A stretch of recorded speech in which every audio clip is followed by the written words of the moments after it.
എല്ലാവർക്കും നമസ്കാരം. നമ്മുടെ ഇന്നത്തെ ഈ ഒരു വീഡിയോയിൽ നമ്മൾ പരിശോധിക്കുന്നത് ഇന്നലെ ഒക്ടോബർ മാസം പ്രഖ്യാപിച്ച ഡിസംബർ മാസം 29-30 തീയതികളിൽ നടത്തിയ കേട്ടറ്റ് കാറ്റഗറി 1, 2, 3, 4 പരീക്ഷയുടെ ഉത്തര സൂചികയിലെ എന്തെങ്കിലും അപാകതകളുണ്ടെങ്കിൽ അത് പരിശോധിക്കുന്ന രീതി എങ്ങനെയാണ്, നമുക്ക് അതിനെതിരെ എന്തെങ്കിലും ചെയ്യാനുണ്ടെങ്കിൽ അതെങ്ങനെയാണ് സമർപ്പിക്കേണ്ടത് മുതലായ കാര്യങ്ങളാണ് ഈ വീഡിയോയിൽ ഡിസ്കസ് ചെയ്യുന്നത്. മുഴുവൻ വീഡിയോയും ശ്രദ്ധിച്ച് കേൾക്കുക. വെറുതെ എന്നെ നിങ്ങൾ വിളിക്കേണ്ട ഒരവസരം ഉണ്ടാവാതിരിക്കട്ടെ. ഓക്കെ, അപ്പം നമുക്ക് നോക്കാം നമ്മളോട് എന്താണ് പറഞ്ഞിരിക്കുന്നതെന്ന്. നോക്കിക്കോളൂ. കേട്ടറ്റ് ഒക്ടോബർ 2023 കാറ്റഗറി 1, 2, 3, 4 പരീക്ഷയുടെ ഉത്തര സൂചിക പരീക്ഷാർത്ഥികൾക്ക് പരിശോധിക്കുന്നതിന് വേണ്ടി പരീക്ഷാഭവൻ്റെ വെബ്സൈറ്റിൽ പ്രസിദ്ധീകരിച്ചിട്ടുണ്ട്. ഉത്തര സൂചികയെ സംബന്ധിച്ച പരീക്ഷാർത്ഥികൾക്കുള്ള പരാതികൾ വെബ്സൈറ്റിൽ ലഭ്യമാക്കിയിട്ടുള്ള മാതൃകാ ഫോറത്തിൽ സമർപ്പിക്കാവുന്നതാണ്. പരാതിയോടൊപ്പം പരാതിയെ സാധൂകരിക്കുന്ന രേഖകൾ സഹിതം നിശ്ചിത മാതൃകയിലുള്ള അപേക്ഷകൾ 12/1/2024 വെള്ളിയാഴ്ച വൈകുന്നേരം 5 മണിക്ക് മുൻപായി, കേട്ടോണം, 12/5 വെള്ളിയാഴ്ച, വായി പൊളിച്ച് നോക്കിയിരിക്കാൻ പാടില്ല. കാരണം എന്ന് വെച്ചാൽ നമുക്ക് സമയമില്ല. ഇന്നിപ്പം 5-ാം തീയതി, 7, 5, 12, ഇന്നോ നാളെ ഒക്കെ ആയിട്ട് അയച്ചാൽ സാധനം അവിടെ ചെല്ലത്തുള്ളൂ. വെള്ളിയാഴ്ച വൈകുന്നേരം 5 മണിക്ക് മുൻപ് നേരിട്ടോ തപാൽ മാർഗമോ സെക്രട്ടറി, പരീക്ഷാഭവൻ, പൂജപ്പുര, തിരുവനന്തപുരം 12 എന്ന വിലാസം കൃത്യമായിട്ട് നോക്കിയെടുത്തോ. സാറേ ഇനി എങ്ങോട്ടാണ് അയക്കേണ്ടത് എന്ന് ചോദിക്കരുത്. എന്താണ്? സെക്രട്ടറി, പരീക്ഷാഭവൻ, പൂജപ്പുര, തിരുവനന്തപുരം 12 എന്ന വിലാസത്തിൽ ലഭ്യമാക്കേണ്ടതാണ്.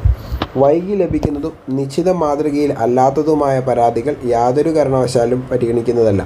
പരാതികൾ അയക്കുന്ന ഫോർമാറ്റ് ഷീറ്റിൽ ഒരു കാറ്റഗറി, ഒരു പാർട്ട് എന്നിവയിലെ പരാതി മാത്രമേ ഉൾക്കൊള്ളിക്കാവൂ. വ്യത്യസ്ത കാറ്റഗറികൾക്കും പ്രസ്തുത കാറ്റഗറിയിലെ പാർട്ടുകൾക്കും പ്രത്യേകം ഫോർമാറ്റിൽ ഷീറ്റുകൾ ഉപയോഗിക്കേണ്ടതാണ്. നിങ്ങളിവിടെ ശ്രദ്ധിക്കേണ്ട കാര്യം എന്ന് പറഞ്ഞാൽ നമ്മൾ 2 കാര്യങ്ങളാണ് നോട്ട് ചെയ്യേണ്ടത്. ഒന്നെന്ന് പറയുന്നത് 12-ാം തീയതിയാണ് ഇതിൻ്റെ ലാസ്റ്റ് ഡേറ്റ്. അന്ന് 5 മണിക്ക് മുമ്പ് സാധനം അവിടെ ചെല്ലണം. ഓക്കെ, ഇനി അത് അയക്കേണ്ടത് എങ്ങനെയാണെന്ന് വെച്ചാൽ സെക്രട്ടറി, പരീക്ഷാഭവൻ, പൂജപ്പുര, തിരുവനന്തപുരം 12 എന്ന വിലാസത്തിൽ വേണം അയക്കാൻ. ഓക്കെ, അപ്പോൾ നമ്മൾ കാര്യങ്ങൾ പിന്നെ ഓരോ കാറ്റഗറിക്കും ഓരോ ഷീറ്റ് തന്നെ ഉപയോഗിക്കണമെന്നും പറഞ്ഞിട്ടുണ്ട്. അപ്പോൾ നിങ്ങൾ ഇനി എൻ്റെ അടുത്ത് പറഞ്ഞൊരു ചോദ്യം, അതെങ്ങനെയാണ് ചെയ്യുന്നത് എന്നുള്ളതിൻ്റെ ഒരു ഡെമോ നിങ്ങൾക്ക് ഞാൻ അയക്കുകയാണ്. ഇതെങ്ങനെ നിങ്ങൾക്ക് കംപ്ലയിൻറ്റ് കൊടുക്കണം. അപ്പോൾ നിങ്ങൾ എനിക്കൊരു ചോദ്യം അയച്ചു തന്നു, ഞാനത് ചെയ്ത് പരിശോധിച്ചപ്പോൾ നമുക്ക് ലഭിച്ച കാര്യങ്ങൾ വെച്ചിട്ടാണ് നമ്മൾ ഈ വീഡിയോ ചെയ്യുന്നത്. ഓക്കെ, നിങ്ങൾക്ക് ചെയ്തു നോക്കാം. കാരണം എന്താണെന്ന് വെച്ചാൽ ഗണിതത്തിൻ്റെ ഒരു ചോദ്യം ആയതുകൊണ്ട് നിങ്ങൾക്ക് കൃത്യമായിട്ട് ചെയ്തു നോക്കാവുന്നതാണ്. കാരണം ചെയ്ത് നമുക്ക് ഉത്തരം കിട്ടുന്നുണ്ടെങ്കിൽ പിന്നെ പ്രശ്നമില്ലല്ലോ. കിട്ടുന്നില്ലെങ്കിലത്തെ കാര്യം നോക്കിയാൽ മതിയല്ലോ. കിട്ടുന്നില്ല എന്നുള്ളത് തന്നെയാണ് ഞാൻ മനസ്സിലാക്കുന്നത്. ഓക്കെ, ചോദ്യത്തിൽ പറഞ്ഞ പ്രകാരമാണെങ്കിൽ കിട്ടുന്നില്ല. അപ്പോൾ നമുക്ക് നോക്കാം അതെങ്ങനെയാണ് ചെയ്യേണ്ടത്, എങ്ങനെയാണ് പരാതി കൊടുക്കേണ്ടത് നോക്കാം. ഓക്കെ, നമ്മളത് കാറ്റഗറി 1 പാർട്ട് 1 മാത്തമാറ്റിക്സിൻ്റെ അകത്തെ ഭാഗമാണത്. ഓക്കെ, കേട്ടറ്റ് കാറ്റഗറി 1 പാർട്ട് 1 മാത്തമാറ്റിക്സിൻ്റെ ഭാഗമാണ്. എനിക്ക് അയച്ചു തന്ന സെറ്റിൻ്റെ പേരെന്ന് പറയുന്നത് സെറ്റ് ബി ആണ്. നിങ്ങൾക്ക് തന്നിരിക്കുന്ന കോഡ് ഏതാണോ ആ കോഡ് നോക്കുക. ചോദ്യം എന്നിട്ട് നിങ്ങളുടെ ക്വസ്റ്റ്യൻ പേപ്പറിൽ നോക്കിയിട്ട് ആ ചോദ്യ നമ്പർ വേണം രേഖപ്പെടുത്താനായിട്ട്. ക്വസ്റ്റ്യൻ പേപ്പർ കോഡ് എന്നുള്ളത് നിങ്ങളുടെ മെയിൻ ക്വസ്റ്റ്യൻ പേപ്പറിൻ്റെ മുകളിൽ ഒരു കോഡ് ഉണ്ടാവും. ആ കോഡ് എനിക്ക് അറിയത്തില്ല, അതുകൊണ്ട് നിങ്ങൾ ഇവിടെ എഴുതി ചേർക്കുക, ഇവിടെ എഴുതുക. ഓക്കെ, ശേഷം നിങ്ങൾ ചെയ്യേണ്ട കാര്യം എന്ന് പറഞ്ഞാൽ കാറ്റഗറി 1 എഴുതിയിട്ടുണ്ട്, പാർട്ട് 1 മാത്തമാറ്റിക്സ് എഴുതുക. പിന്നെ എന്താണ്? ക്വസ്റ്റ്യൻ പേപ്പർ കോഡ് എഴുതുക. നമ്മുടെ ചോദ്യം ഇതാണ്. ഓക്കെ, വെറുതെ ഇവിടെ നിന്ന് വരച്ചെന്നുള്ളൂ. കാരണം ഇത് നമ്മൾ ചെയ്യുന്ന വീഡിയോ ആയതുകൊണ്ട് പുറത്തിപ്പോൾ തന്നെ ഇതിൻ്റെ എല്ലാം കോപ്പിറൈറ്റ് അവകാശം നമുക്ക് തന്നെ. കാരണം വെച്ചാൽ നമ്മളിത് ഇത്രയും കഷ്ടപ്പെട്ട് ചെയ്തിട്ട് ഇതിപ്പോൾ നിങ്ങൾ പബ്ലിക്കാക്കുമ്പോൾ നാട്ടിലുള്ളവർ മുഴുവൻ ഇതെടുക്കും. ഓക്കെ, നമുക്കത് കുഴപ്പമില്ല, എടുക്കട്ടെ, എല്ലാവരും കൊടുക്കട്ടെ.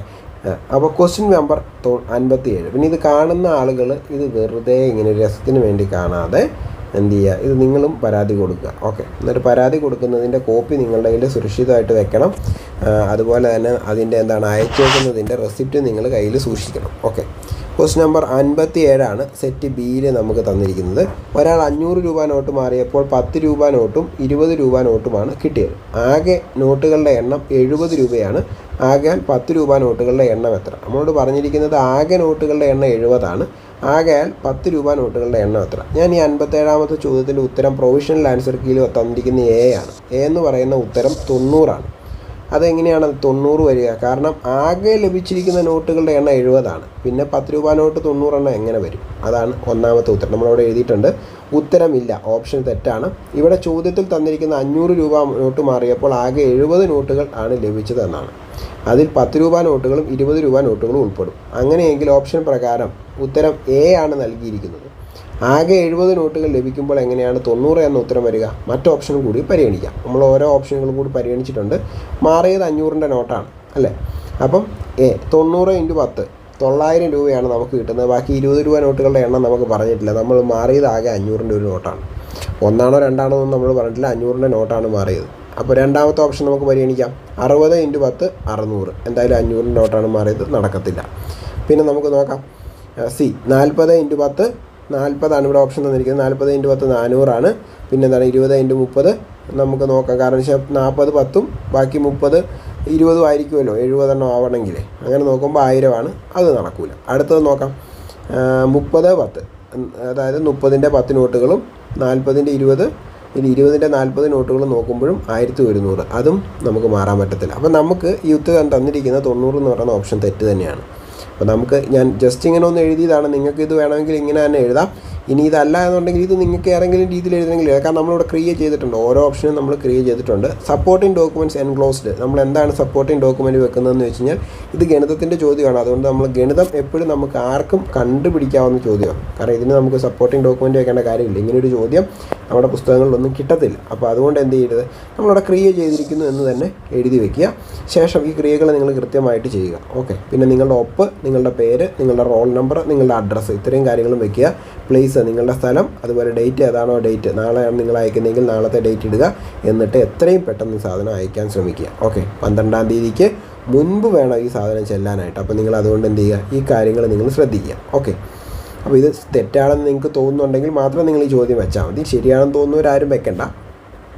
പിന്നെ അതുപോലെ തന്നെ എനിക്ക് നിങ്ങളോട് പറയാനുള്ളത്, കാറ്റഗറി 3 ആണെങ്കിലും 4 ആണെങ്കിലും ഇനി 2 ആണെങ്കിലും നിങ്ങൾക്ക് ഏതെങ്കിലും ഒരു ചോദ്യത്തിൽ നിങ്ങൾക്കൊരു ബുദ്ധിമുട്ടുണ്ടെങ്കിൽ നിങ്ങളുടെയൊക്കെ അതിൻ്റെ സപ്പോർട്ടിംഗ് ഡോക്യുമെൻറ്റ്സ് ഉണ്ടെങ്കിൽ, ഇപ്പോൾ കണക്ക് നമുക്ക് ഇങ്ങനെ ചെയ്യാം, പക്ഷേ ബാക്കിയുള്ളതിനൊക്കെ സപ്പോർട്ടിംഗ് ഡോക്യുമെൻറ്റ്സ് നമുക്ക് കിട്ടും. അങ്ങനെ സപ്പോർട്ടിംഗ് ഡോക്യുമെൻറ്റ്സ് ഉണ്ടെങ്കിൽ, ഇതുവരെ ആരും അങ്ങനെ ഒന്നും പറഞ്ഞ് ഞാൻ കേട്ടില്ല, ഉണ്ടെങ്കിൽ നിങ്ങൾക്ക് വെക്കാവുന്നതാണ്. അതിൻ്റെ അകത്ത് നിങ്ങൾ വേറെ ചോദിക്കേണ്ടോ പറയേണ്ടോ ആയിട്ടുള്ള ആവശ്യമില്ല. അത് നിങ്ങളുടെ അവകാശമാണ്. അതെന്താണ്? നിങ്ങളുടെ അവകാശമാണ്. പരീക്ഷ എഴുതിയേക്കുന്ന ഒരാളുടെ അവകാശം തന്നെയാണ് ഇതിൻ്റെ അകത്ത് എന്തെങ്കിലും മാറ്റം വരുത്തണമെങ്കിൽ നിങ്ങൾക്ക് അപേക്ഷിക്കാം എന്നുള്ളത്. അപ്പോൾ അതുകൊണ്ട് നിങ്ങളതൊന്ന് ശ്രദ്ധിക്കുക. അപ്പം എല്ലാവർക്കും വിജയാശംസകൾ. മറ്റൊരു വീഡിയോയിൽ നമുക്ക് വീണ്ടും